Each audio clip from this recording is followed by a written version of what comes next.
Hi friend, once again I welcome you on my YouTube channel Maths Fun with मन, जहाँ की हम लोग टाइम एंड वर्क कर रहे हैं फॉर बिगनर के लिए। बिगनर के लिए हम लोग टाइम एंड वर्क का मतलब 2 पार्ट कर चुका हूँ और आज तीसरा पार्ट करूँगा, आपको मैं करवाऊँगा। तो आज जो मैं करवाऊँगा पहले उसके बारे में आपको थोड़ा बता दूँ। आज मेनली मैं आपको ये फॉर्मूला से रूबरू कराऊँगा। ये फॉर्मूला आप देख लो, m1 into d1 into h1 by w1 is equal to m2 into d2 into h2 by w2। ये फॉर्मूला आपके सामने है। इस पे बेस्ड कई क्वेश्चंस कई एग्जाम्स में आ चुका है और आपके एग्जाम में भी आ सकता है, इसीलिए ये सीखना आपको ज़रूरी है।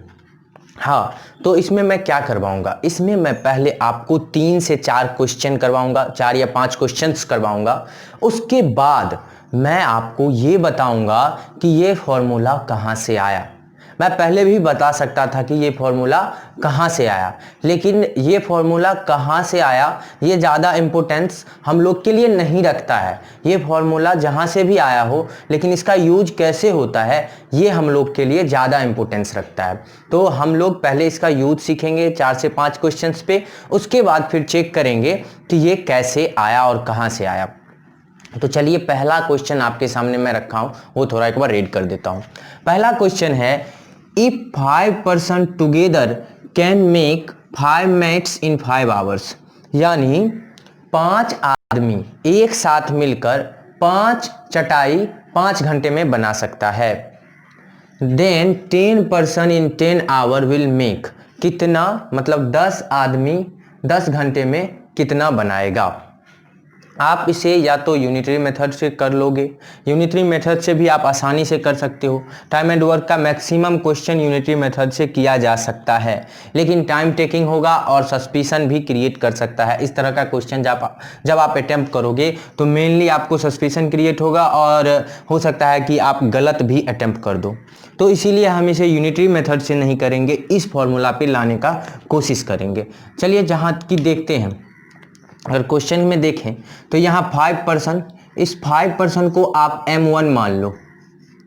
यूनिटरी मेथड आपको नहीं लगाना है, ये फॉर्मूला अप्लाई करना है और कैसे करना है मैं आपको सिखा रहा हूँ, आप देख लो। यहाँ क्या है, 5 पर्सन m1 मान लो, together can make a 5 mats, मतलब यहाँ काम क्या है, चटाई बनाना, तो इसको w मान लो। क्लियर, w1 इसे मान लो। उसके बाद है इन 5 आवर्स, तो इसे h मान लो, h1, या टाइम जो भी मानना हो आप मान सकते हो। इसके बाद आपके पास है m2 है आपके पास, और h2 है आपके पास। बस आपको निकालना क्या है, आपको निकालना है w2 क्या होगा। देखो, इसमें आपको एक अजीब सी बात लग रहा होगा कि भाई साहब इसमें तो d1 और d2 है ही नहीं। मेनली ये पोर्शन जो होता है ना, ये पोर्शन अगर मुझे कोई रिप्लेस करने के लिए इस फॉर्मूला का बोलेगा तो मैं इसे ऐसे लिखूंगा, m1 into t1 by w1 is equal to m2 into t2 by w2। ये t दोनों मीनिंग कन्वे करता है। टी मतलब टाइम, चाहे जिसमें भी रहे। जैसा कि मैंने आपको बहुत पहले बता चुका हूं कि अगर टाइम डे में रहे और आवर भी रहे तो पहले आपको स्मॉलर यूनिट में कन्वर्ट करना है। तो स्मॉलर यूनिट में आप कन्वर्ट करने के लिए क्या करोगे, डे को आवर से मल्टीप्लाई करोगे। यानी यहाँ ये हमें इनडायरेक्टली यही बताना चाहता है कि आपको हमेशा टाइम को स्मॉलर यूनिट में ले जाना है। तो यही काम करके इसने पहले से ही दे दिया, तो ये फिर प्रॉब्लम क्रिएट कर दिया कब, जब डे था ही नहीं। तो जब डे था ही नहीं तो इसका मतलब स्मॉलर यूनिट ही अपना टाइम है। तो यहाँ टाइम अपने पास क्या है, 5, इसमें 10। तो चलिए इस क्वेश्चन को करते हैं। तो यानी m1 into t1 by w1 is equal to m2 into t2 by w2। यहाँ देखो आप, m1 आपका है 5, t1 है आपका 5, वर्क भी है आपका 5, लेकिन इसमें चलो तो m2 है 10, t2 है 10 और वर्क है आपका w2। जो कि यही निकालना है आपको, W2 ही निकालना है। चलो अब देखते हैं, अगर आप इसको ये 5 से आराम से कट जाएगा। अब इसको क्रॉस मल्टीप्लिकेशन करोगे तो W2 into 5 is equal to 10 into 10। यहाँ तक क्लियर। जब आप इसको यहाँ से ऐसे करके काटोगे, ये 5 नीचे जाएगा तो कट जाएगा 2, यानी W2 is equal to 20 hours आपका आंसर होगा। यानी सॉरी 20 मैथ्स बना रहे हैं ना हम भी, 20 मैथ्स आपका आंसर होगा। फिर से मैं आपको एक बार समझा देता हूँ। आपका क्वेश्चन जो है यूनिटरी मेथड से भी आसानी से बन सकता है, आसानी से नहीं बनेगा, थोड़ा कभी कभी कन्फ्यूजन कर देगा और आपका गलत भी हो जाएगा। अगर कोई बच्चा यूनिटरी मेथड इस पर लगाया होगा तो शायद किसी का 10 किसी का कुछ आंसर आ जाता होगा और 20 किसी का आता है जिसका यूनिटरी पे काफ़ी पकड़ हो। और ये आसान क्वेश्चन है इसीलिए इस पर यूनिटरी आसानी से लग जाता है। इस पर टफ क्वेश्चन भी आते हैं जहाँ यूनिटरी लगाना थोड़ा टफ हो जाता है। तो अपना कंसेप्ट क्या है पहले ये देख लेते हैं। अपना मेन कंसेप्ट जो ये है क्या है, M1 into T1 by W1 is equal to M2 into T2 by W2। तो फिर आप सोच रहे होंगे कि D1 और H1 कहाँ से आया। अगर मेन कंसेप्ट ये है तो भाई D1 और H1 या D2 और H2 यहाँ से आया। कहाँ से मैं बताता हूँ। मैंने आपको पिछले वीडियो में ये बताया था कि अगर क्वेश्चन में टाइम स्मॉलर यूनिट में भी रहे और बिगर यूनिट में भी रहे, एज फॉर एग्जांपल आवर में भी रहे और डे में भी रहे, तो आपको टाइम को स्मॉलर यूनिट में ले चलना है। तो स्मॉलर यूनिट में ले जाने के लिए क्या करना पड़ता है, डे को यानी आवर से गुना करना पड़ता है। इसीलिए इस टाइम को हमने पहले से ही यहाँ इस फॉर्मूला में दे दिया जाता है D1 इंटू H1, यानी डे को आवर में कन्वर्ट कर दिया गया। ये सिंपल सी बात है। अगर आप एक दिन में 5 दिन आप काम करते हो और एक दिन में 5 घंटा काम करते हो तो कितना घंटा काम करोगे, 25 आवर। कैसे, गुना करके ही आपका आया। इसी कंसेप्ट को इस क्वेश्चंस पे हमने अप्लाई किया। क्या अप्लाई किया देख लो। यहाँ क्या है, 5% together can make 5 mats in 5 hours, then 10% in 10 hour will make, मतलब 10% 10 घंटे में कितने मैथ बनाएंगे। तो इसके लिए हमने देखा कि M1 अपने पास है 5%, W1 अपने पास है 5 और H सिर्फ दिया है, यानी टाइम दिया है, T1 समझ लो आप, टाइम दिया है कितना 5। तो अब इसके बारे में फिर इसके बारे में बताया, M2 दे दिया है, T2 दे दिया है। तो यहाँ आप देख लो आराम से, मैंने अप्लाई करके सॉल्व कर दिया। तो अब आपके सामने मैं अगला क्वेश्चन लाऊंगा और अच्छा सा क्वेश्चन लाऊंगा। अगला क्वेश्चन भी सेम कंसेप्ट पे बेस है और आपके सामने है, आप अटेम्प्ट करके देख लो, उसके बाद मैं करवाता हूँ। चलो मैं एक बार क्वेश्चन पढ़ देता हूँ। कह रहा if 42 persons consume 144 kg of wheat in 15 days, यानी कि 42 आदमी कंज्यूम करता है 144 kg गेहूँ 15 दिन में, यानी 15 दिन में 144 kg गेहूँ वो खा जाता है। यहाँ आपको 144 kg गेहूँ खाने को या कंज्यूम करने को वर्क मानना है। 144 kg जो गेहूँ वो कंज्यूम कर रहा है, इसको आपको वर्क मानना है। चलिए अब मैं आगे आपको अच्छे से करके दिखा रहा हूँ। इफ यानी 42% M1, ठीक, कंज्यूम करता है यानी काम कर रहा है। क्या कंज्यूम करना काम, यहाँ W1 कितने दिन में, तो 15 दिन में, यानी आप टाइम 1 T1 ले लो। उसके बाद then in how many days will 30% यानी M2 क्लियर कंज्यूम करेगा, वर्क है आपका W2 ऑफ व्हीट, यानी कितने दिन में। आपसे पूछा क्या है, T2 क्या होगा, यह पूछा है।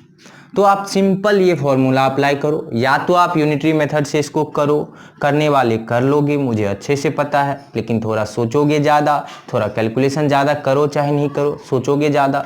सोचना नहीं है, अगर आपको ये पता है तो आप आसानी से इस पर बैठाओ। यहाँ M1 आपका कितना है, 42 है, T1 कितना है आप देख लो 15 डेज है, और W1 कितना है 144 है। इसी तरह आप M2 के बारे में बात करो तो M2 आपका 30 है। उसके बाद अगर T2 आपको निकालना ही है तो T2 लिख लो। उसके बाद W2 आपके पास है 48। बस यहाँ तक की कहानी आपको समझ में आ गया।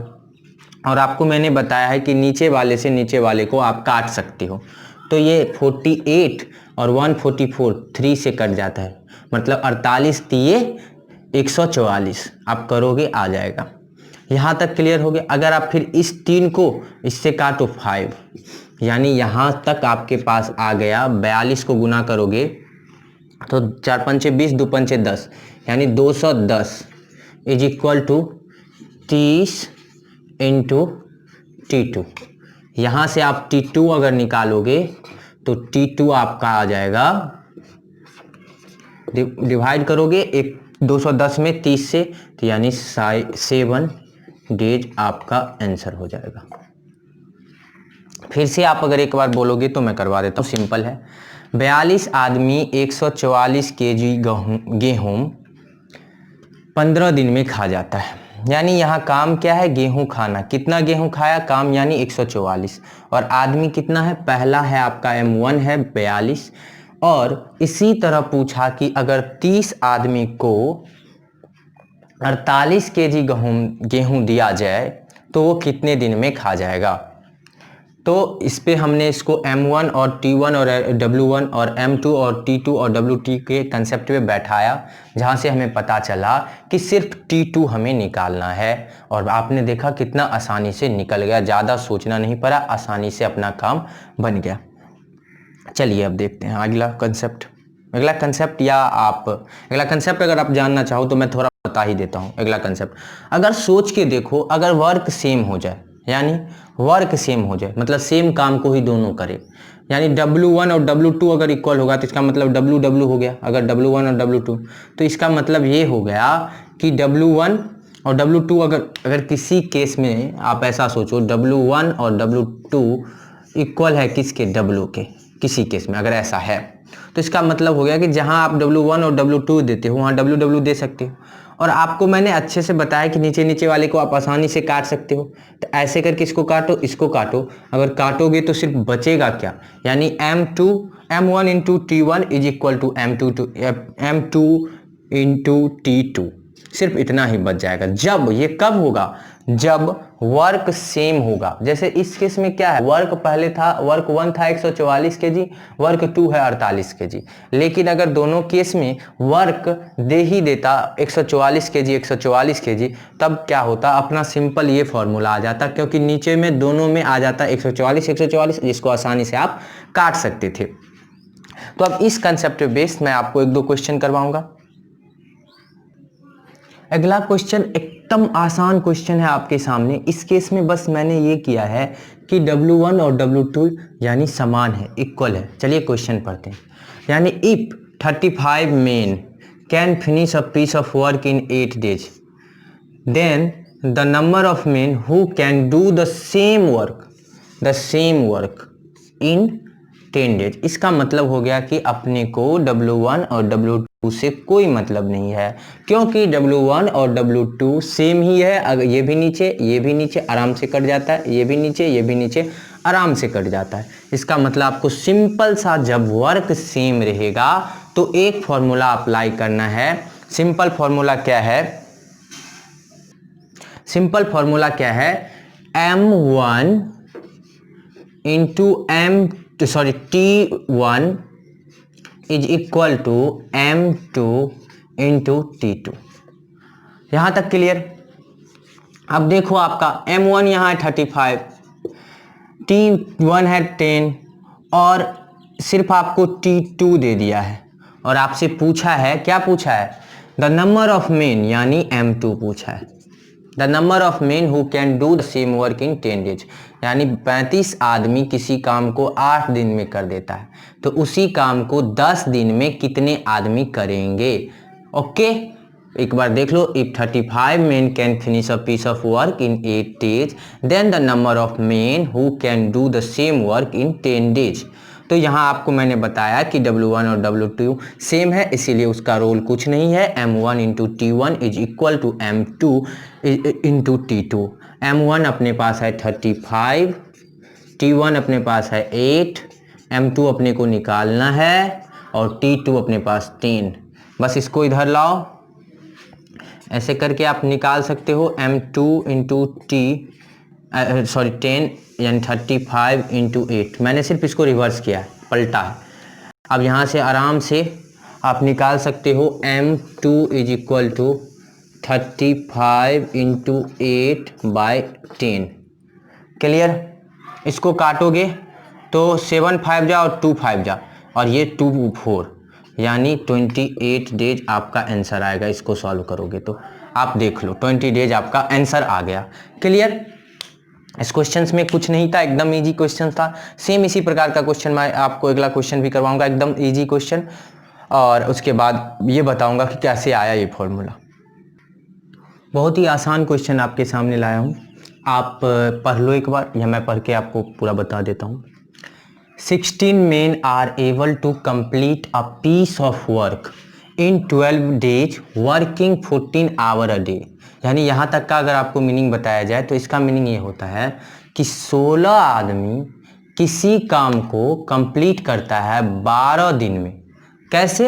एक दिन में 14 घंटा काम करके। इस केस में अगर आप गौर करोगे तो आपको क्या क्या दिया गया है, M1 दे दिया गया है, ठीक, अ पीस ऑफ वर्क दिया गया है, ठीक, यहाँ तक भी, और T1 में आपको D1 दिया है और H1 दिया है। और आपको अगर मैं इसको स्मॉलर टाइम में कन्वर्ट करने के लिए बोलूँ तो आप क्या करोगे, दोनों को मल्टीप्लाई करोगे या अपना वो सिंपल सा formula M1 into D1 into H1 apply करोगे। जो करो आप, चलेगा। उसके बाद क्या है आपके पास, हाउ लॉन्ग विल 28 men यानी M2 वर्किंग 12 आवर यानी H2 a day take to complete the work. यानी अपने से पूछा है हाउ लॉन्ग यानी D2 क्या होगा ये पूछा है।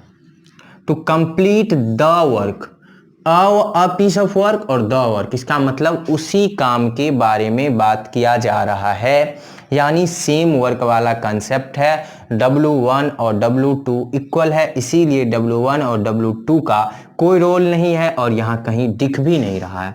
तो आप सिंपल अप्लाई करोगे M1 into T1 is equal to M2 into T2।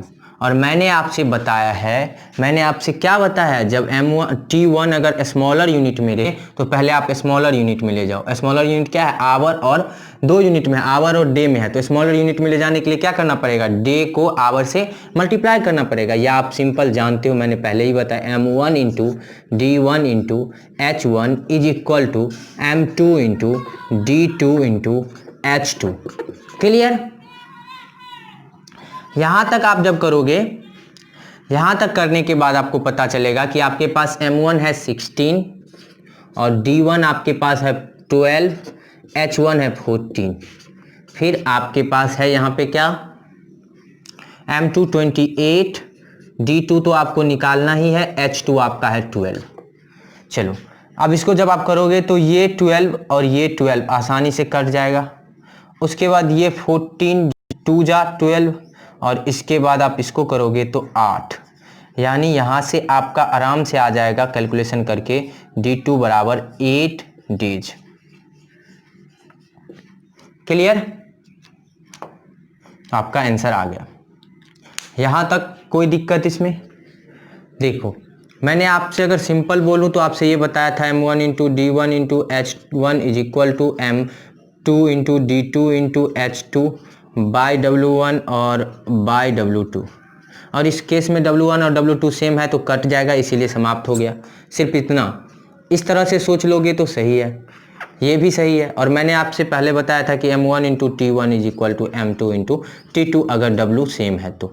और T के बारे में बताया था कि इसे हम स्मॉलर यूनिट में ले जाते हैं। स्मॉलर यूनिट में जाने के लिए डे को आवर में गुना करना पड़ता है। वही बात 2 तरीका से बोला जा रहा है। क्लियर? अब चलो आगे की बात अगर करें तो आगे मैं अब आपको बताऊंगा कि ये फॉर्मूलाज कैसे आया, इसका प्रूफ बताऊंगा। और अगर आप देखना चाहते हो तो बने रहो, नहीं तो आप यहाँ से आप क्विट कर सकते हो। हाँ, अगर जिज्ञासा हो कैसे आया है तो ज़रूर देखना चाहिए, देख लो, कोई ज़्यादा रॉकेट साइंस नहीं है, सिंपल सा है। मैं अप्लाई करूँगा, आपको समझ में आ जाएगा। चलो, तो दोस्तों आ गया है, देख लीजिए। बहुत पहले से आपको ये बात पता है, T into E is equal to work, यानी टाइम इंटू एफिशिएंसी बराबर वर्क। और इसी से आप निकालते हो क्या, एफिशिएंसी बराबर वर्क बाय टाइम। और आपके पास अब जो सिचुएशन है, अभी हमने पीछे जो किया, क्या किया कि M1 रहता था, T1 रहता था और W1 रहता था। यानी नंबर ऑफ पर्सन M1 है एक केस में, और वो समय लेता है T1 और काम करता है W1। दूसरे केस में नंबर ऑफ पर्सन M2 है, समय लेता है T2 और काम करता है W2। अगर मैं आपसे बोलूं कि एक आदमी का एफिशिएंसी, मेन के बारे में अभी बात कर रहे हैं आप, तो आप देखो, अगर मैं let efficiency of one man, let be efficiency of one man अगर x है, आप एक आदमी का एफिशिएंसी x मान लेते हो, तो एफिशिएंसी ऑफ M1 मेन कितना हो जाएगा, M1 इंटू एक्स। क्लियर। अगर एक आदमी का एफिशिएंसी 5 है तो 5 आदमी का एफिशिएंसी कितना होगा, 25। इसी कंसेप्ट के आधार पे एफिशिएंसी ऑफ M1 मेन क्या हो गया, M1 इंटू एक्स। इसी तरह एफिशिएंसी ऑफ M2 मेन क्या हो जाएगा, M2 इंटू एक्स। यहां तक समझ में आया आपको? यहां तक अगर समझ में आ गया तो अब आपको आसानी से पता है कि W1 बराबर आप बता सकते हो, यानी इफिशियंसी ऑफ M1 में M1 into x into time T1। Clear. यहां तक समझ में आ रहा है आपको? इसी तरह से वर्क 2 बराबर क्या हो जाएगा, वर्क 2 बराबर हो जाएगा efficiency of M2 main, M2 का हो गया M2 into x into T2। आपको पहले से ये फॉर्मूला पता है कि वर्क बराबर क्या होता है, एफिशिएंसी इनटू टाइम। तो वही अप्लाई आपने किया, वर्क 1 बराबर efficiency of work M1 main, यानी M1 into x into T। इसी तरह वर्क 2 के लिए आपने efficiency of M2 main into T2। आपने यहाँ तक समझा? अब आप इससे आप एक चीज़ हमें निकाल के दिखा दोगे। पहले मैं इसको रिवर्स कर रहा हूँ, इधर से उधर, यानी M1 into X 1 into T1 is equal to W1। अब अगर आपसे मैं बोलूँ यहाँ से x निकाल दो, तो x बराबर हो जाएगा W1 बाय, ये इधर जाएगा डिवीजन में M1 इंटू T1। यहाँ तक समझ में आया? अगर मैं पूछूँ, इसको पलटना है मुझे, यानी इधर भी इसको 1/x अगर कर लेता हूँ, क्लियर, और इसको अगर आप पलटोगे, मैं इसको पलट दिया यानी 1/x कर, इसको भी पलटूंगा, तो यानी M1 into T1 by W1। यहाँ तक समझ में आ गया? क्लियर। फिर इस पे भी यही ऑपरेशन चालू करेंगे। अपने पास सेम ऑपरेशन आ गया है, क्या है अपने पास, M2, ये देख लो, इसको फिर रिवर्स कर लो। पहले आप रिवर्स करोगे तो M2 into x into T2 बराबर W2। फिर इसको करोगे तो यहाँ से आप x निकालोगे, W2 bye M2 into T2। यहाँ तक देख लो आप, सिर्फ यहाँ मल्टीप्लिकेशन में था, मैं इधर डिवीजन में ले गया। फिर इसको भी मैं पलट रहा हूँ, या पलट लो या क्रॉस मल्टीप्लिकेशन करके, आपको मैं 1/x निकालने के लिए बोल रहा हूँ। तो 1/x करेंगे तो पलट देंगे, पलटोगे आप अगर तो 1/x इधर भी किया मैंने, इधर इसको पलटा, यानी इसका न्यूमरेटर 1 था तो इसको, सॉरी डिनोमिनेटर 1 था तो इसको न्यूमरेटर बनाया, 1 को ऊपर ले गया। इसका डिनोमिनेटर M2 इंटू क्या है, T2 है, तो इसको इस बार न्यूमरेटर बना लिया M2 इंटू T2। इससे कोई फर्क नहीं पड़ेगा, थोड़ा अगर आपको दिक्कत हो रहा होगा तो आप मुझसे कांटेक्ट कर सकते हो। यहाँ तक क्लियर। अब देखो 1/x ये भी है, 1/x ये भी है, तो मैं आसानी से ये आप बोल सकता हूँ कि M1 by T1 by W1 is equal to M2 by T2 by W2। Clear, समझ में आया आपको?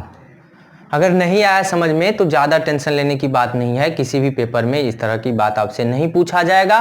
सिर्फ आपको ये रिजल्ट याद रहना चाहिए और इस पे बेस्ड क्वेश्चन आपको पता होना चाहिए कि कौन क्वेश्चन इस पे बनेगा, कौन सा क्वेश्चन इस पे बनेगा, आप उस पर अप्लाई कर लो। मैं फिर भी एक बार समझाने की फिर से एक बार कोशिश करता हूँ, आप देख लो। क्या है कि मैंने आपसे बताया है कि टाइम इंटू इफिशियंसी बराबर वर्क होता है, इसीलिए इफिशियंसी बराबर होगा वर्क बाय टाइम। और अपने पास केस क्या है कि M1 है और T1 है और W1 है, यानी M1 आदमी समझ लो, नंबर ऑफ मेन M1 है और वो समय लेता है T1 और काम करता है W1। दूसरा केस है नंबर ऑफ मेन आपका M2 है और समय लेता है T2 और काम करता है W2। और हमें प्रूव करना है कि M1 into T1 by W1 is equal to M2 into T2 by W2, ये प्रूव करना है। तो मैंने सबसे पहले क्या किया, यहाँ मेन के बारे में बात हो रहा था और सेम मेन है, तो मैंने मान लिया कि एक आदमी का इफिशियंसी x है, इसीलिए इफिशियंसी ऑफ M1 हो गया M1 इंटू x और इफिशियंसी ऑफ M2 हो गया M2 इंटू यानी गुना M2 गुना x। यहाँ तक जब अपने पास आ गया तो सिंपल सा बात अपने को पता है कि वर्क बराबर यानी W1 बराबर क्या होगा, M1 इंटू एक्स यानी efficiency of M1 main into time. इसको मैंने फिर रिवर्स किया यानी इसको इस साइड ले आया, इसको इस साइड ले आया, कोई फर्क नहीं पड़ता है इससे, आप वही बात कर रहे हो, यानी बराबर तो है ही ना। तो फिर इसको मैंने तोड़ के लिखा M1 इंटू गुना मतलब एक्स जो रहता है। उसके बाद मैंने x को इधर रखा और इसको, इस दोनों को गुना में था, इधर ले गया तो डिवीजन में हो गया। फिर मैंने क्या किया, मुझे यहाँ तक जाना था यानी M1 into T1 by W1, तो मैंने इसको पलटा, इसको पीछे वाले को मतलब इस साइड को पलटा तो इस साइड को भी मैंने पलटा। इस साइड में यहाँ जनरली क्या रहता है, 1 रहता है, तो जब पलटोगे तो 1 ऊपर चला गया, नीचे x आ गया। इसको पलटोगे तो M1 इंटू मतलब अगर आप इक्वेशन के दोनों तरफ सेम ऑपरेशन करते हो तो कोई फर्क नहीं पड़ता है। सेम सिचुएशन मैंने इस वाले के साथ भी किया और आराम से मेरे पास आ गया 1/x इज इक्वल टू इतना, इस केस में 1/x इज इक्वल टू इतना, 1/x यहाँ भी है 1/x यहाँ भी, यानी ये क्या है, दोनों बराबर है किसके, 1/x के। आप ये क्लियर हो गया, समझ में आ गया होगा, मैं उम्मीद करता हूँ। धन्यवाद। तो आप लोग से सिर्फ यही रिक्वेस्ट फिर रहेगा कि लाइक करें, शेयर करें, सब्सक्राइब करें। मजाक वाली बात नहीं है, ये मेरे लिए वैल्यू रखता है। आप शेयर करोगे व्यू बढ़ेगा, सब्सक्राइब करवाओगे तो फिर कुछ ना कुछ फ़ायदा होना ही है। तो थैंक यू, ज़रूर देखिए, लगातार मैं आपको हेल्प करूँगा। आप मुझसे कांटेक्ट करिए, व्हाट्सअप नंबर है, अगर आपको दिक्कत हो रहा है, पर्सनल दिक्कत हो रहा है तो बेहिचक कांटेक्ट करिए। व्हाट्सअप नंबर मैं आपको डिस्क्रिप्शन बॉक्स में दे दूँगा। Thank you, bye bye.